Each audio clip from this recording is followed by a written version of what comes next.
사순절 28번째 날 가장 귀한 보물이라는 제목으로 하나님 말씀 나눕니다. 욥기 28장은 지혜를 탐구하는 시의 형식으로 된 그런 말씀입니다.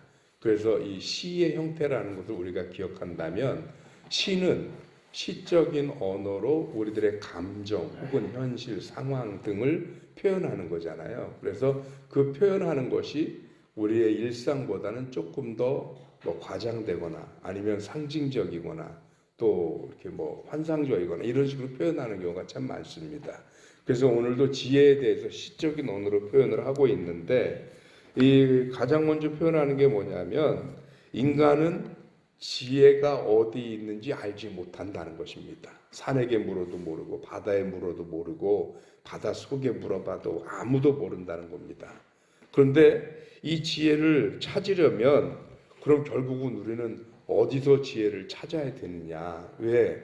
지혜가 우리들의 삶을 살아가는데 아주 중요한 길잡이인데 여기에도 없고 저기에도 없고 심지어 피조물도 모르고 아무것도 모르면 우리는 어디에서 그 지혜를 찾을 수 있느냐라는 겁니다.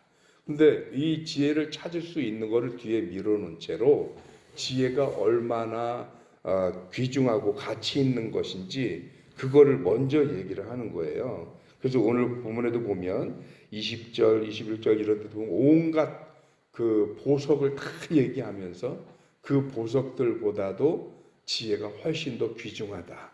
이런 표현을 하고 있거든요. 아니, 이게 아니라 우리도 잘 아는 속담 중에 자식에게 고기를 주지 말고 고기 잡는 법을 가르쳐 줘라. 이런 표현 하잖아요. 왜냐하면 고기 줘봤자 한 번 먹고 끝나요.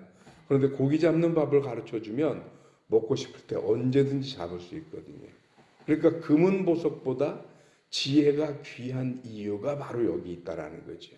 그래서 그 지혜가 있어야 인간이 건강한 삶을 제대로 살아갈 수 있는데, 문제는 어느 누구도 그 지혜가 어디 있는지 모른다는 거예요.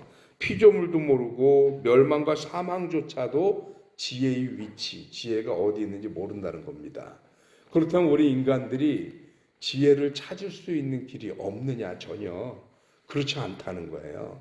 그래서 오늘 성경은 뭐라고 얘기를 하고 있는 거냐면 지혜는 오직 한 곳에서만 찾을 수 있는데 어디냐?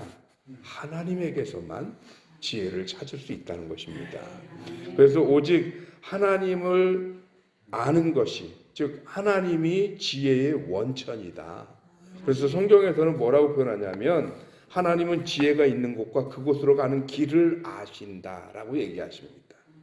그래서 그 하나님을 믿는 것이 우리가 지혜를 얻을 수 있는 원천인데, 그 하나님의 지혜가 왜 지혜인지에 대한 근거를 가르치는 게, 하나님은 바람의 무게를 정하셨고 또 바다의 분량도 정하시고 비 내리는 법칙 또 우레가 내리는 법칙 이런 것도 다 하나님이 정하셨다, 이런 표현을 하시거든요.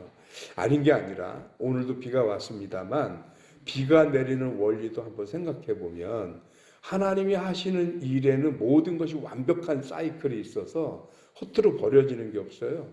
비가 오면 땅에 내려서 식물들이 자라고 우리가 마시기도 하지만 이게 그대로 다시 바다로 갔다가 수증기로 다시 떠올라서 그리고 구름이 되고 또 온도만 맞으면 또 비가 내려요. 그래서 쉼 없이 돌아가는 사이클이에요. 우리는 한 번 쓰면 끝나잖아요. 다시 리사이클이 안 되잖아요.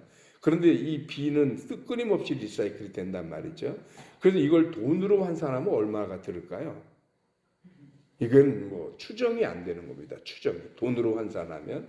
여러분들 지금 우리가 온몸이 세포로 이루어진 거 아시잖아요. 저 뒤에 지금 정수기가 하나 있는데 저 정수기가 작동하는 방식이 역삼투압 방식이라는 겁니다. 그래서 아주 미세한 막이 있어서 그 막으로 저거는 강제로 압력을 밀어주면 불순물은 걸러지고 순수 물만 나가는 이 역삼투압 방식인데, 우리 몸에서는 이 역삼투압 방식이 세포벽과 세포벽 사이에서 끊임없이 일어나고 있습니다. 그러니까 그런 역삼투압 방식이 들어가 있는 세포가 우리 몸에는 수조 개가 모여서 우리 몸을 이루고 있는 거예요. 그렇다고 보면 저거 한 대가 지금 한 150만 원에서 200만 원 하는데 우리 몸에는 저 150만 원에서 200만 원짜리의 기계가 한 몇 조개가 들어있는 거예요. 돈으로 환산하면 얼마나 엄청난 일이에요. 그런데 이런 일들을 하나님이 하셨다는 거예요. 그러니까 하나님이 얼마나 지혜로운 분이고 그 지혜의 근원이신가는 조금만 생각해 보면 우리 주변에 아주 그 증거가 널려 있는 거지. 그런데 그 지혜를 얻을 수 있는 길이 뭐냐? 하나님을 경외하는 것이라고 얘기를 합니다. 오직 하나님을 경외하는 것만이 지혜를 얻을 수 있는 것이라고 얘기를 하는데, 그래서 오늘 본문 말씀 28절에 보면 또 사람에게 말씀하셨도다. 보라, 주를 경외함이 지혜요, 악을 떠남이 명철이니라. 지혜와 명철은 간단합니다. 하나님을 경외하는 것이 지혜고 악에서 떠나는 것이 명철이라는 겁니다.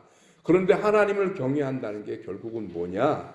우리가 지금 구약성경 계속 새벽 예배 때마다 구약성경 강해하다가 지금 사순절 말씀을 하고 있는 거거든요. 그런데 그 구약성경을 우리가 창세기부터 지난 저기까지 했잖아요. 머릿속에 생각나는데 입으로 안 나오는지 모르겠어요.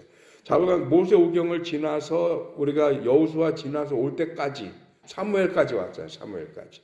그런데 사무엘까지 오는 동안 일관되게 흘러간 주제가 하나 있었어요. 이스라엘 백성을 향해서 하나님이 하신 말씀. 너희는 내 말씀과 율례와 규례를 지켜 행하라. 청종하라는 거예요. 듣고 따르는 것. 그 순종이에요. 하나님의 말씀에 순종해라.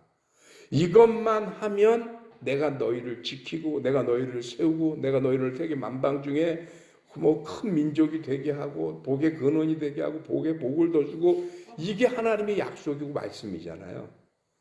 하나님을 경외한다는 건 다른 게 아니에요. 주의 말씀을 순종하는 것. 그 순종만 할 수 있다면 하나님이 우리를 세우시는 거예요. 그러니까 우리가 하나님의 말씀에 순종하는 것이 왜 지혜냐? 내가 똑똑해지고 내가 잘나고 내가 탁월해지는 게 아니라 하나님의 탁월하심을 내 것으로 만들 수 있기 때문입니다. 그래서 하나님을 경외하는 것, 하나님의 말씀에 순종하는 게 그 어떤 것보다 지혜로운 거예요. 왜? 하나님의 지혜를 나의 지혜로 삼을 수 있기 때문에. 저와 여러분들이 하나님을 믿는 그 믿음의 순종함을 가지고 누구보다도 지혜로운 그런 모습으로 설 수 있게 되길 주님의 이름으로 축원합니다. 그것이, 그 지혜가 그 어떤 것과도 비교할 수 없는 가장 귀한 보물입니다. 오늘 아침 저와 여러분들이 이 말씀 들었으니까 오늘 기도하고 돌아가실 때는 집집마다 보물 하나씩 꼭 가지고 가시기를 주님의 이름으로 축원합니다. 기도하겠습니다. 하나님 고맙습니다. 이 아침 주의 말씀을 통해서 우리가 세상 사람들처럼 금은보화가 있거나 창고에 가득하도록 금송아지가 들어있지는 않지만, 그러나 그 무엇보다도 소중하고 귀한 보물을 우리가 가지고 있음을 발견합니다. 모든 보물보다 귀한 지혜가 있으며 그 지혜가 가득한 하나님을 우리가 믿고 섬기고 있음에 하나님을 온전히 경외하고 주의 말씀에 순종함으로 하나님의 지혜를 내 것으로 삼을 수 있는 주의 백성들 되게 하여 주옵시고, 이 땅의 그 어떤 물질이나 권세보다도 소중한 하나님의 지혜 그 보물을 품고 살아가는 주의 종들 되게 하여 주옵소서. 오늘도 믿음으로 승리하는 하루가 되게 하여 주시옵시고, 우리 사랑하는 성도들 기도하고 매달릴 때 그 기도의 제목에 주님의 크신 능력으로 응답하여 주시옵시며, 하나님 우리 든든히 서가는 교회가 교회 이전 건축을 앞두고 기도하는 가운데 있습니다. 우리의 기도가 식지 않게 하여 주옵시고, 주님 예비하신 모든 것들이 그 크신 은혜가 혹여라도 우리의 기도가 우리의 준비가 모자라서 다시 백지화되는 일 없도록 주님이 함께하여 주옵시고 주의 은총을 더하여 주시옵소서. 감사하고 우리 주님 예수 그리스도 이름으로 기도하옵나이다. 아멘.